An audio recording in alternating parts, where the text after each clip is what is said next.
काल विनंती केली सरकारला की डी एस्केलेट कसं करता येईल ह्याच्यासाठी भारताने प्रयत्न केले पाहिजेत. कारण का कुठल्याही युद्धामध्ये हे एक आपण बघतो की त्याच्यात गरीब कष्ट करणारे, आज तुम्ही व्हिडिओज पाहिले असतील तर एक व्हिडिओ आज फिरतोय तो माझ्याकडे आलाय की एक 10 लोक असे दाखवले जे आपापल्या घरातमध्ये युवक आणि युवती, त्यांना कोण आरती करून पाठवतंय, कोण लगेचची पूजा करतंय, कोण रेल्वे स्टेशनला त्यांना सोडायला जात आहे. आणि भारत सरकारकडून पण आलं की जे सुट्टीवर आहेत त्यांना सगळ्यांना परत बोलवलं जाईल.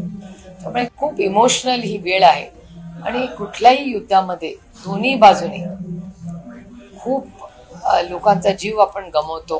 त्याच्यामुळे ह्याच्यात डिएस्केलेट कसं करता येईल आणि चर्चेतून जर काही मार्ग निघत असेल तर तो करण्याचा प्रयत्न भारत सरकार करेल असं कालही आम्हाला सांगण्यात आलं. आणि आमचंही सगळ्यांचं तेच मत होतं की डिएस्केलेट कसं होईल ह्याच्यासाठी आपण सगळ्यांनीच मिळून प्रयत्न केले पाहिजे.